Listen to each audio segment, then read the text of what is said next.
Malam ini kita akan bahas beberapa topik ya. Ini ada contoh aksiontologi atas dunia yang kejam. Discourse Talk kan biasanya kita mengambil dari artikel yang ditulis di website kita, yang dimasukkan di website kita dan kemudian kita ajak ngobrol penulisnya. Nah, di sini udah hadir Mas Alan Pasaribu. Selamat malam, Mas. Selamat malam, Mas Novan. Selamat malam, selamat malam. Apa kabar, Mas? Sehat ya? Sehat. Siap. Basa-basi. Sehat-sehat. Iya, Hmm. bas-bas. Untuk masyarakat yang berstruktur, Yes. fungsional, Untuk berfungsional, masalah-masalah berstruktur, biar tidak ada konflik, kita harus basa-basi.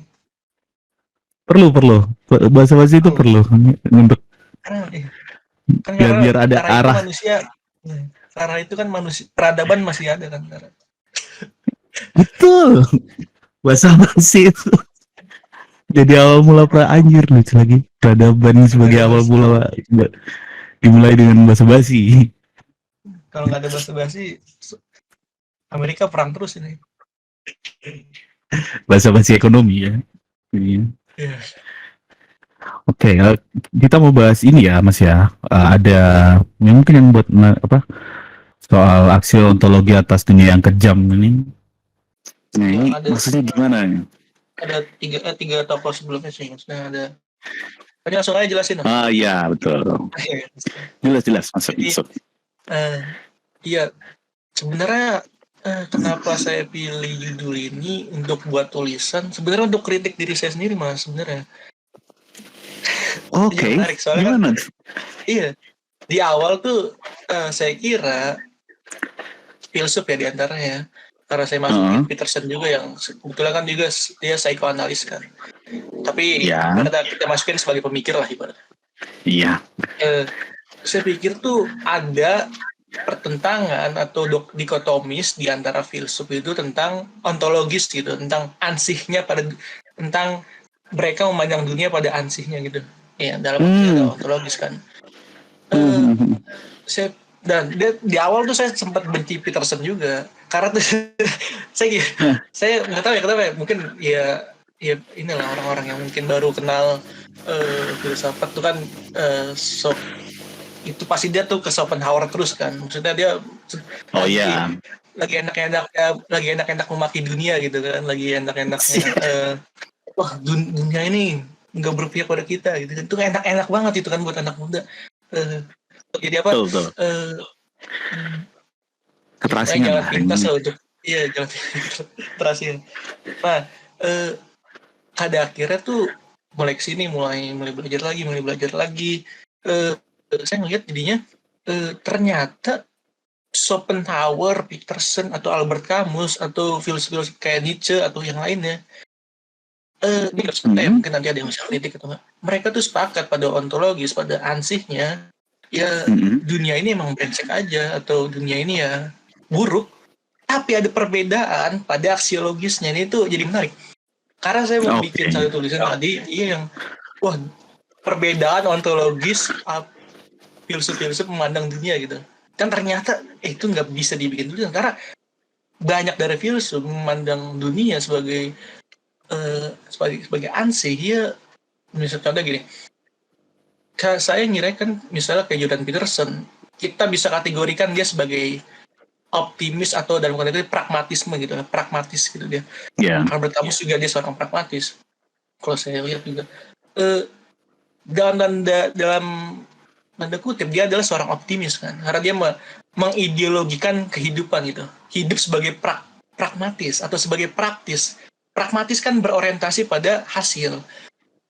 Nah, jadi ada dikotomis di antara kita, bahkan ya saya juga dulu memandang ya, Peterson atau Albert Camus ini dia tuh pro dunia gitu, sebagai dalam ansihnya mereka tuh memuji-muji dunia bahwa kita telah hidup kita tuh worth it kalau kata orang-orang liberal sekarang kan. Hidup kita matters, hidup kita Black Lives Matters gitu lah, ibarat kayak gitu. Tapi iya. Jadi ibaratnya saya dari awal tuh udah nyingkirin lah nih Peterson pasti bisa optimis dalam konteks ontologis ya. Tapi semenjak saya belajar sini, belajar lebih dalam lagi, mereka semua sebenarnya sepakat bahwa misalnya kalau dalam Schopenhauer kan dia kan berkutat pada kebahagiaan yang terus dicari gitu, yang tidak pernah stabil. Dia kan Schopenhauer kan memandang dunia sebagai keseluruhan gitu, bahwa kebahagiaan artinya adalah untuk siap untuk mencari kebahagiaan yang lain. Itu kan Schopenhauer. Jadi dia melihat dunia pada keburukan ya di situ. Berbeda mungkin orang-orang yang lain memandang Peterson tuh atau Jordan Peterson atau Nietzsche atau Camus, dia tidak sama dengan Schopenhauer. Sebenarnya sama aja dalam kondisi ontologis ya. Misalnya dalam Albert Camus bilang dunia adalah absurd. Itu kan sebuah penghinaan atas dunia kan, secara ansihnya, secara ontologisnya. Misalnya juga Peterson memandang dunia ini dunia ini iya, dia mungkin banyak dalam bukunya, dalam video-video dia yang dia bilang kita hidup di dunia yang buruk. Ya, don't take it personal gitu.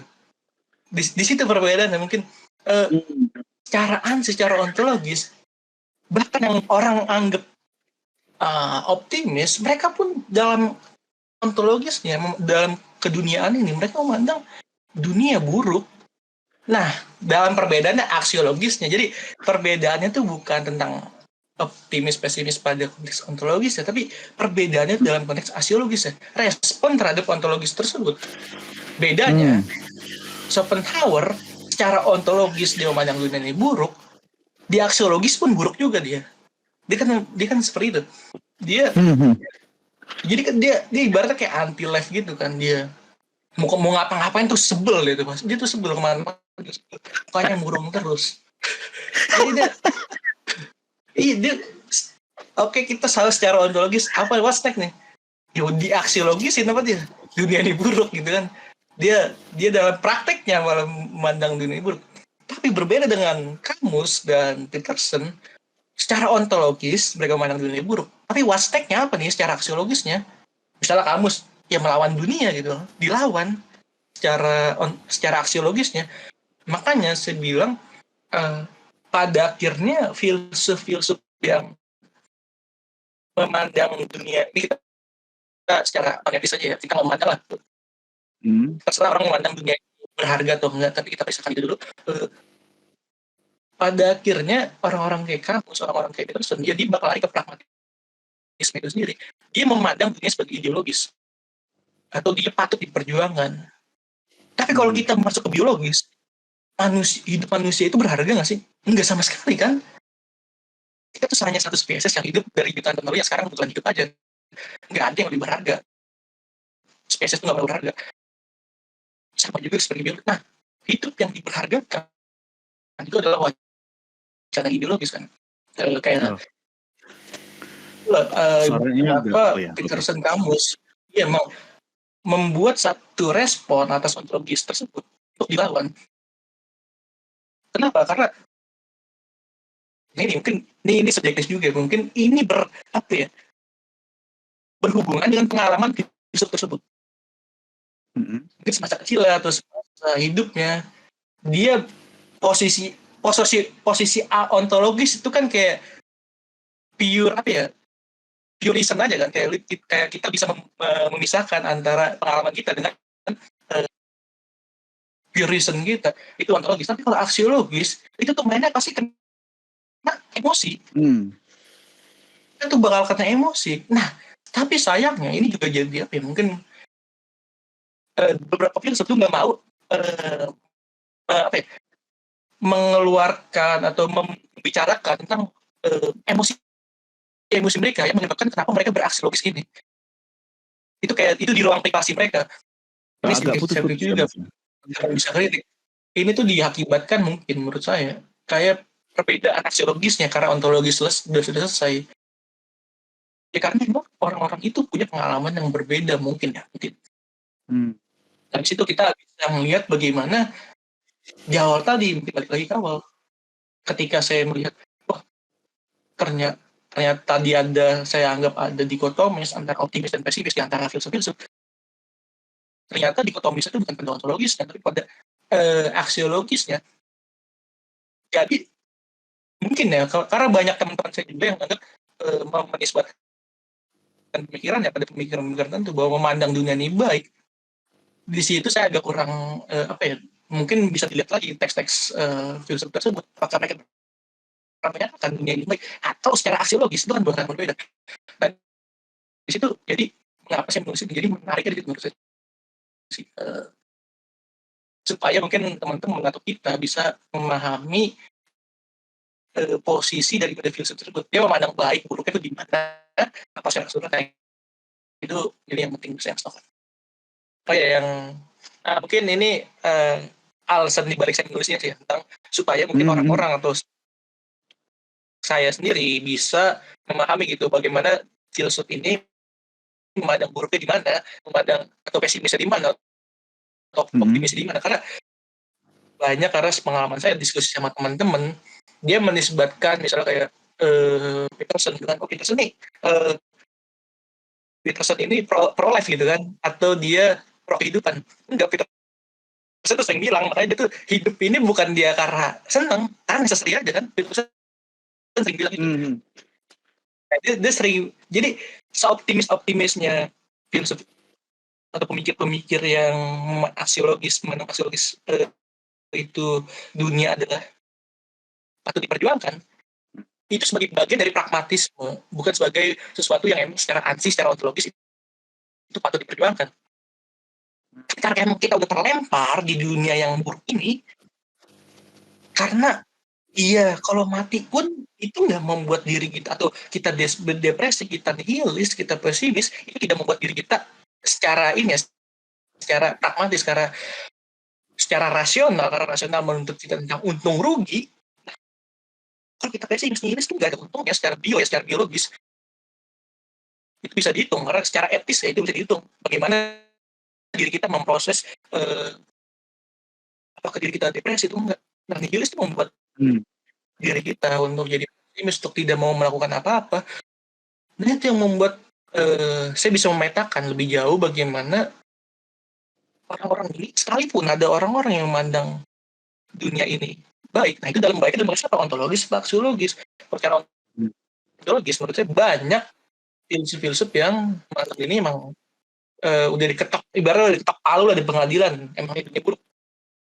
Yang beda nih yang di perdebatan, kita nih bisa menebarkan nih respon apa sih yang akan kita lakukan dari dunia buruk ini, melawan atau pasrah. Nah itu jadi perdebatan. Menurut Masnya berarti pemikiran tiap filsuf sebenarnya mengenai dunia tentang apa ya, bukan dunia yang baik lah ya istilahnya ya. Dan kemudian secara ansih ya, secara ontologis. Ya, secara ontologi bukan dunia itu nggak ada dunia yang seimbang dan segala macamnya kan kayak gitu ya istilahnya. Iya. Ya kayak kalau misalnya para kaum ekologi kan namanya alam yang homeostatis dan segala macamnya. Tapi kan mohon maaf ada gempa, tsunami dan gunung meletus itu kan bukan sesuatu yang bisa dibilang itu ya. Dan artinya yang membedakan dari mereka adalah ini ya. Maksudnya apa? Respon mereka terhadap bentuk ontologi ini gitu ya. Iya betul. Aksiologisnya. Nah itu saya apa yang melatar belakangi filsuf merespon berbeda. Nah itu mungkin bisa diperdebatkan. Tapi menurut saya itu dipengaruhi oleh pengalaman hidup mereka sih. Mungkin di masa kecil atau dia di momen-momen kecil dalam hidupnya. Mungkin Schopenhauer tuh gimana kecil, mungkin dia insecure gitu kan. Dia insecure sama Hegel, terus dia jadi bete kelasnya kan kebagian gitu berarti. Mungkin kalau kita lihat Albert Camus, dia kan seorang yang punya penyakit TBC kan. Mungkin dia kita tahu kan gimana orang sakit yang nempel dalam hidup kita gitu. Pas lagi sakit itu mereda, itu kan kayak nikmat banget gitu kan. Walaupun itu masih ada diri kita. Kayak menurut Camus dia itu momen-momen kecil dalam hidupnya yang patut diperjuangkan. Mungkin juga kayak Peterson, dia adalah orang yang Peterson juga bilang kebahagiaan itu rapuh sebenarnya. Ya kita nggak perlu mengejar kebahagiaan, kita hanya perlu mencari kemaknaan dalam hidup ini. Makanya orang yang mengejar bahagia itu pasti paradok, pasti akhirnya pada menurut Peterson, orang-orang kayak Schopenhauer, orang-orang kayak nihilis gitu, mereka tuh menisbat atau menjadikan hidupnya sebagai pursuit of happiness gitu, untuk mengejar kebahagiaan. Pada akhirnya bakal paradoks. Apakah Peterson setuju dengan Schopenhauer bahwa dunia ini tidak ada misalnya kebahagiaan yang terus dicari gitu kan, tidak ada kebahagiaan statis? Peterson setuju banget. Kamu juga setuju banget, tapi responnya itu yang membuat Peterson berbeda dengan Schopenhauer. Oke, ketika udah pesimis nihilis, oke, kita semua udah dalam, misalnya kalau dari konsep Heidegger kan kita udah terlempar di dunia ini. Ya, kalau bisa, maksudnya kata ibaratnya gini ya, maksudnya kata Peterson, ya kalau bisa mengembalikan gimana kalau kita udah dilempar gini, ya apa pilihan terbaik selain kita melawannya atau kita mencari makna hidupnya, gitu kan. Jadi ibaratnya kayak Schopenhauer tuh cari jalan pintas aja, walaupun dua-duanya bisa dibenarkan ya secara filosofis, karena memang ini perbuatan yang mungkin sulit ditentangkan oleh siapa-siapa. Nah itu jadi gimana respon ini yang berbeda gitu Mas. Oh. Dan respon terhadap akhirnya ini soal bagaimana mendapatkan kebahagiaan itukah, atau mungkin ada yang salah dalam pengejaran kebahagiaan yang mungkin dari para filsuf-filsuf ini, menurut Masnya itu gimana? Iya. Kalau Schopenhauer tuh pasti dia kan, jadi masa logika Schopenhauer kan dia pasti ngalamin kebahagiaan. Ini mungkin menurut Schopenhauer kan bahagia itu kan bukan bahagia.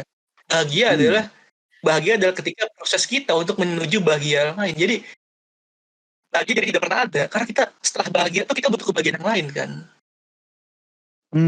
Nah, jadi masalah mungkin bagi Peterson, iya hidupnya didasari untuk mencari kebahagiaan. Yang mana kebahagiaan itu tidak ada, maksudnya. Oh. Kenapa dia menempatkan dirinya pada sesuatu yang tidak stabil, tidak ada. Dia kayak menempatkan dirinya, kalau secara logis benar, coba bahwa kebahagiaan tidak ada, oke dia benar, tapi dia tidak dibenarkan, maksudnya secara moral gitu. Ngapain dia menuntut sesuatu yang itu tidak bisa didapatkan gitu. Jadi kayak bermesra-mesraan dalam sesuatu yang tidak, dia sudah tahu seperti bahwa kebahagiaan tidak ada, tapi itu masih menuntut kebahagiaan. Iya, di situ mungkin kan personal banget kan. Itu kan emosional banget. Iya. Beda mungkin dengan Peterson, dengan Albert Camus yang mungkin dia berusaha melawan dunia ini, atau dia merespon hal lain yang bisa saya simpulkan bahwa mereka mempunyai pandangan hidup atau point of view yang berbeda. Mereka tidak mengejar kebahagiaan pastinya karena mereka tahu kebahagiaan tidak stabil. Jadi kebanyakan orang-orang kayak, atau ya ini sekarang lagi marak gitu kan. Kenapa? Ya karena emang orang sekarang lagi di masa krisis. Gimana caranya, ibaratnya dunia lagi membutuhkan orang-orang yang Peterson gitu, yang gimana dia bisa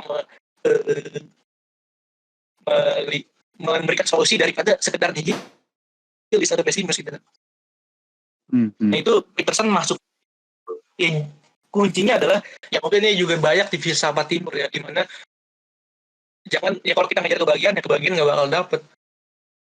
Yang kita cari ya makna, tanggung jawab. Tapi Peterson juga, kebahagiaan memang adalah hal yang rentan.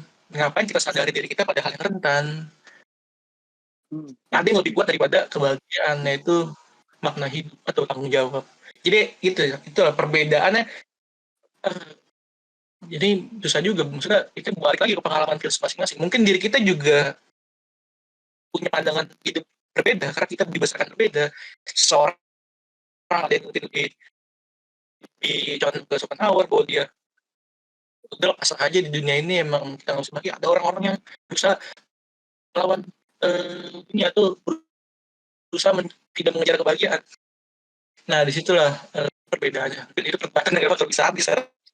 Itu basisnya pengalaman, dan pengalaman tuh sangat disparitasnya besar banget, nggak bisa kita alamin secara kalau logis, secara ontologis itu kan bisa kita Tapi Hmm. kalau ngomongin aksiologis itu udah perasaan, itu udah emosional, udah susah.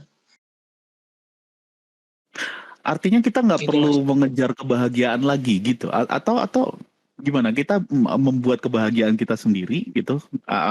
Maksud saya kan Hmm, tadi kan dikatakan bahwa kenapa kita masih mengejar kebahagiaan kalau pada kenyataannya kebahagiaan itu sendiri tidak ada gitu kan. Tetapi ya, lalu gimana gitu? Apakah apa namanya kebahagiaan ini?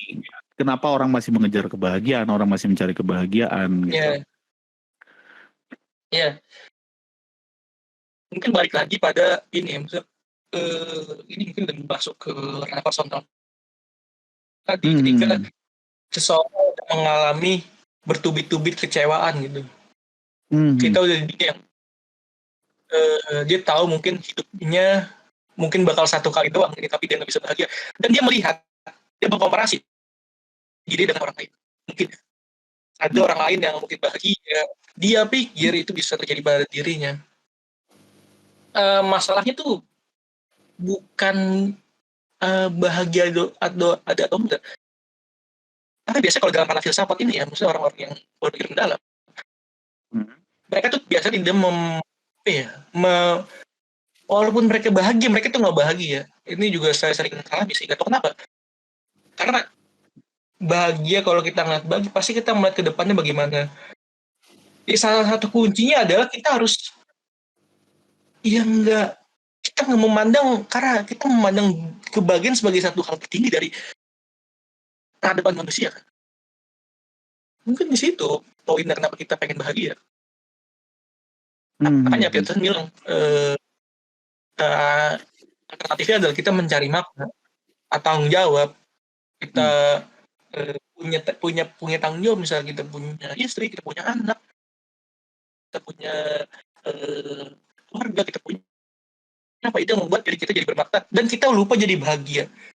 Karena permaknaan itu kita jadi lupa kita harus bahagia dong. Kita Hmm. menyibukkan diri pada hal-hal yang bermakna itu, yang mencari makna itu, yang bukan maksudnya bermakna ya, maksudnya hal-hal yang kita harus responsibel gitu, kita harus membuat orang-orang ada di bawah kendali kita. Nah itu yang eh, bisa jadi alternatif supaya kita tidak apa ya, tidak mengakhiri hidup kita pada hal-hal yang berbau kebahagiaan. Gitu. Karena itu Hmm. rentan kan. Bagian itu sesuatu yang pasti kita kita mau lagi, dan dunia Iya, iya. tidak bisa tidak bisa membuat kita bahagia terus gitu. Sekali kita tidak bahagia, itu orang bakal ibarat kayak ikan udah keluar dari air itu pasti bakal mati. Itu sih, Mas. Hmm. Oke. Artinya kebahagiaan itu sendiri ya apa namanya? Maksudnya tidak ada satu makna ini ya. Artinya ya kebahagiaan itu kontingen gitu kan, tidak tetap gitu. Hmm. Atau memang apa namanya? Menurut Masnya apa atau dari yang Masnya tulis bahwa kebahagiaan ini ya udah apalah yang membuatmu bahagia ya lakukan atau gimana itu atau Hmm. jangan mencari satu makna kebahagiaan yang pasti gitu tapi lakukan sesuatu gitu. Hmm. Ya. Ini sangat menarik juga. Kemarin saya kan juga, bukan kemarin juga, maksudnya yang nonton debat Peterson sama Zizek itu lagi itu mungkin salah satu-satunya yang Oh ya, ya. disetujui berdua, satu-satunya yang disetujui berdua. Lagian adalah mungkin masuk masuk mereka adalah Hmm, hmm, menurut hmm. Zizek, apakah dia nanya apakah kamu setuju, mungkin kamu setuju gitu kan, eh, kebahagiaan bukan pada ujungnya tapi pada proses itu. Jadi proses itu membuat tadi kebahagiaan kita tuh menuju proses bahagia itu, bukan bagiannya. Hmm, hmm, hmm. Jadi kita jangan gitu. Misalnya gini, ada orang menitik beratkan bahwa kebahagiaan itu dia pada momen-momen besar. Misalnya kayak wisuda, Hmm, hmm. kayak nikah. Enggak, bahagia itu sekarang. Momen-momen kecil, now, enggak ada masa depan masa ini. Itu adalah kebahagiaan itu, proses itu. Jadi proses ke Ya, sana ya, yang ya. mungkin, iya proses itu yang orang anggap itu belum bahagia kan, karena belum puncak. Karena kita adalah makhluk tanggal, makhluk simbol, makhluk hari, ya kan, kita tuh makhluk hari tahu. Kita tuh makhluk tanggal, kita tuh membuat diri kita pada momen-momen tanggal, momen-momen waktu. Tapi sebenarnya kita hari ini pun ada pandangan itu, sehingga kita tidak bisa bahagia sekarang karena kita telah membuat pikiran kita bahwa kebahagiaan itu pada tanggal itu, yaitu pada tanggal wisuda, pada tanggal nikah. Jadi ada satu pemikiran bahwa kita harus membahagiakan diri kita pada momen-momen puncak. Itu yang jadi masalah. Karena kita tidak bisa bahagia di hari-hari yang tidak puncak. Nah, di situ yang harus jadi kita pahami gitu. Momen-momen kecil itu banyak dianggap manusia. Kok itu adalah momen-momen kecil. Sebenarnya tidak ada momen kecil, ada momen besar. Ya itu lah momen sarang aja. Tidak ada kebahagiaan besar, tidak ada kebahagiaan kecil. Ya, itu balik lagi pada bagaimana dunia ini berjalan ya. Karena pada akhirnya kekecewaan karena ekspektasi kita yang tidak terpenuhi. Itu penderitaan dan ekspektasi yang tidak terpenuhi. Iya. Karena misalnya saya oke lah hidup saya menderita, tapi ketika saya tidak mengekspektasi yang lebih besar dari yang seharusnya, itu bahagianya mungkin kalau saya tidak bahagia, yang nggak apa-apa juga. Karena proses kesananya saya udah jalanin gitu, bukan puncak momen puncak. Itu kalau kata Jiren sampai tersentuh di vertikal sleep itu. Iya. Oh iya. Iya karena kalau setauku kan memang kalau di dalam debatnya itu kan dikatakan kayak kita itu nggak butuh endpointnya gitu. Kita itu cuma butuh pengejarannya gitu. Jadi kayak kita cuma butuh mengejar mimpi itu, bukan untuk menggapai mimpinya itu sendiri gitu kan sebenarnya. Gitu. Iya. Dan kadang orang mengatakan kayak oh dunia ini kejam dan segala macamnya ya karena ketika mereka mendapatkan itu ternyata kok nggak memuaskan, kok nggak membahagiakan, kok gini-gini aja kayak gitu. Kita jadi nggak happy kan di ujung itu. Padahal kemudian mengatakan bahwa dunia kejam dan segala macamnya, tidak ada yang menarik, tidak membahagiakan dan segala macamnya karena ya itu tadi ternyata kita nggak butuh kebahagiaannya, tapi kita pahami sebagai kebahagiaan itu jadi hal yang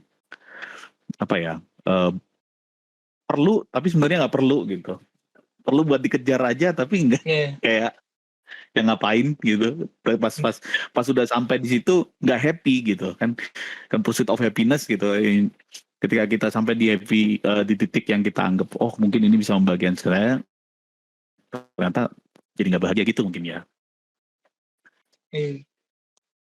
Schopenhauer tuh mungkin gini, Schopenhauer tuh orang yang mungkin kalau di tongkrongan gitu pasti yang udah nyampein satu fakta terus diulang-ulang lagi gitu. Dunia itu buruk, tapi dunia buruk kita udah tahu. Gak usah diomongin lagi. Iya kayak kita sama dia ya. Tapi pada akhirnya kalau teman gimana Mas? Iya gimana Mas? Enggak. Oh enggak.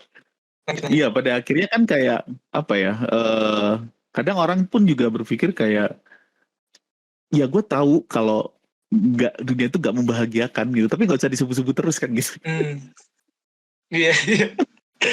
Itu kayak kita semua udah tahu secara ontologi, secara common sense itu mungkin semua setuju. Bahkan agama menyatakan itu kan, dunia adalah tempat pengasingan, dunia tempat nggak enak kan gitu. Agama menyatakan itu, Tuhan tahu dunia emang tempat yang gak enak. Tempat kesakitan. Itu kalau ada pakai agama yang mungkin secara teologis lah ya. Aneh, iya. Maksudnya gini, aneh juga yang orang memandang dunia ini baik secara ontologis, aneh sih. Maksudnya dia nggak di situ, maksudnya baiknya tuh dia aksiologisnya, dia ontologisnya. Iya sih, kayak dunia ini iya. Bener. Maksudnya kan kita membayangkan sesuatu yang baik itu kan karena ngelihat hal-hal ini nggak ada yang baik ya, harusnya itu baiknya gini kayak gitu kan kadang gitu. Akhirnya kita berusaha mengejar itu, tapi ternyata kayaknya kok tetap gini-gini aja ya gitu kan. dunia itu Heeh. sendiri gitu. Akhirnya kan kayak ya aku sih apa ya menurutku menarik juga karena memang kadang banyak kan orang-orang yang menganggap bahwa alam itu baik. Oh apa kita tuh harusnya dunia yang baik itu seperti ini seperti ini seperti ini tapi kenyataannya pun tidak seperti itu gitu ya. Iya. Dunia nggak pernah baik. Kita ngelihat bagaimana singa harus makan rusa. Saya tuh sering ya ngelihat, Hmm. mungkin mungkin kalian bakal lihat aneh. Saya tuh setiap hari masih ngeliat video-video Mas, video-video Hmm. sadis gitu. Karena itu bagian dari diri saya buat ngelihat dunia yang pada asli-aslinya Hmm. itu orang banyak elaknya tuh kan. Dia ngeliat berita yang baik-baik, ngeliat tetangganya dapat mobil. Tapi kalian tahu nggak sih di belahan dunia lain ada anak muda dipotong-potong tangannya sama kartel narkoba. Itu Hmm. kan Hmm. dari Hmm. dunia. Ya, kita bisa ngeliat videonya itu bukan karena kita pengen lihat tuh sadis, tapi bagaimana kita berusaha melihat dunia ini ada aslinya. Setidaknya kita dibohong dengan diri sendiri menyatakan bahwa dunia ini berjalan dengan baik. Kita tuh makan tuh harus bunuh dulu kan. Kita tuh hidup harus Hmm. bunuh dulu. Itulah dunia. Itulah sistem kosmik yang ada di sini. Itu adalah sesuatu yang harus kita jalani. Di Hmm. mana-mana Hmm. ada orang mati kelaparan, ada kita harus harus matiin orang dulu, matiin kita lain, bahkan tumbuhan. Jadi stabilitas bahwa mungkin orang-orang yang percaya bahwa pada akhirnya manusia dan alam akan berjalan bersamaan, itu kan secara sistem kosmik tidak dibenarkan. Itu kayak apa secara ontologis ya, maksudnya dunia ini emang tempatnya, emang kita saling menguasai, kita saling membunuh, kita saling menguasai. Itu adalah sistem dunia. Kita nggak bisa mengelakkan itu. Nah itu semua mungkin itu dalam konteks realisme ya, filsafat pada itu. Ontologis pada aksiologisnya apa yang harus kita lakukan pada dunia seperti ini Hmm. secara necessary ya. Nah, emang ini good Jakarta ya, tadi mas jujur aja, tadi saya baru dari jalan ada kucing di jalan, Hmm. tetap saya pidain itu necessary, bukan karena dunia ini baik. Ada anak kucing di jalan tadi saya pidain karena takut Hmm. tabrak. Itu secara pragmatis, secara necessary, bukan karena secara ontologis dunia ini buruk. Ya tidak berarti kita bunuh orang lain dan diri juga. Artinya kita harus ini apa namanya? Bagaimana menurut Peterson kebahagiaan itu sendiri sih gitu? Atau apa namanya? Beberapa Iya, filsuf yang menurutnya mungkin masnya setuju gitu dengan mereka kebahagiaan itu adalah yang seperti ini gitu.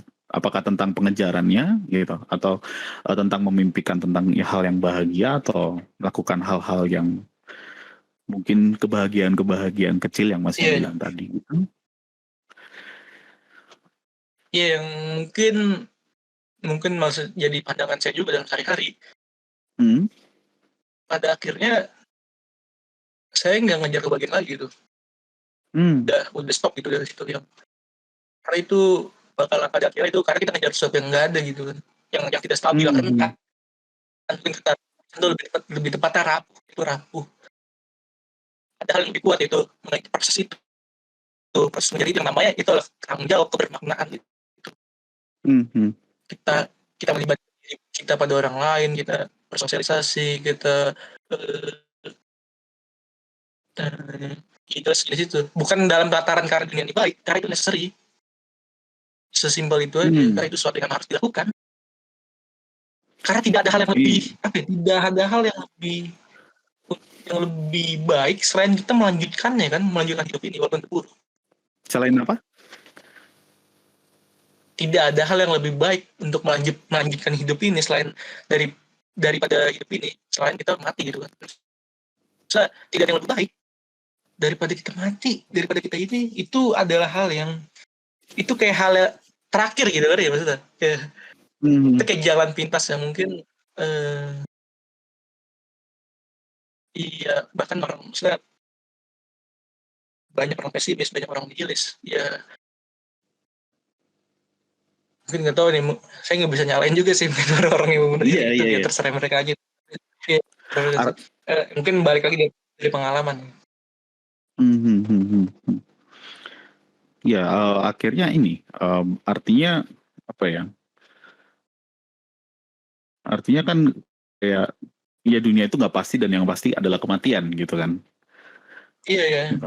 Tapi maksudnya suffering yang pasti, yang gimana pasti. dengan bahwa kita hidup terus kemudian tujuannya adalah mati gitu. Ya, I mean ya pasti Maksudnya mati ya, tapi kan memang hmm, kita pasti mati gitu. Tapi apakah memang tujuan hmm, kita adalah mati gitu? Atau karena kematian ini ya muncullah tujuan-tujuan itu gitu. hmm. Ini mungkin balik ya balik lagi kepada orang-orang itu. Hmm. Gimana dia banyak dunia? Apakah dia narsistik? Kalau orang narsistik kan dia nggak mati doang kan, dia pengen dikenal dulu. Hmm. Kecuali orang-orang yang mungkin dia emang secara pribadi, secara psikologis dia malu kan, udah dibully banyak, Hmm. ya saran saya sih mati bukan dilihat dulu. Iya, iya, iya. Tapi kalau buat orang-orang yang emang secara naluri ya, secara natural, ibaratnya dia singa nih, sampai dia mati gitu, dia masih bisa mengasa hal yang lebih banyak lagi. Hmm. Gitu, balik lagi sih kemampuan kita, maksudnya. Tapi bullshit kan kalau orang-orang, kita tuh kita tuh bisa tahu yang dapat dapat kenikmatan dunia ini semua dari kita, ya itu nggak mungkin juga. Pasti ada orang-orang sedikit orang yang Hmm. dapat kenikmatan dunia ini, dan ada sedikit juga yang bukan sedikit, banyak malah yang dapat rasa-rasa dunia aja. Mungkin dia mungkin dari kecil dia sekolah 12 tahun, terus dia kerja sampai mati gitu kan. Hmm. Anak dua ke program Soeharto anak dua. Eh, kalau liburan weekend doang 9 to 5 gitu kan, terus dia tua tinggal nunggu mati. Eh, itu bukan hal yang diinginkan sama orang-orang. Kalau itu bukan itu kan, ya maksudnya dengan mati aja. Hmm. Ya, Kayak jadi apa ya? ada di Ya, ya, kenapa?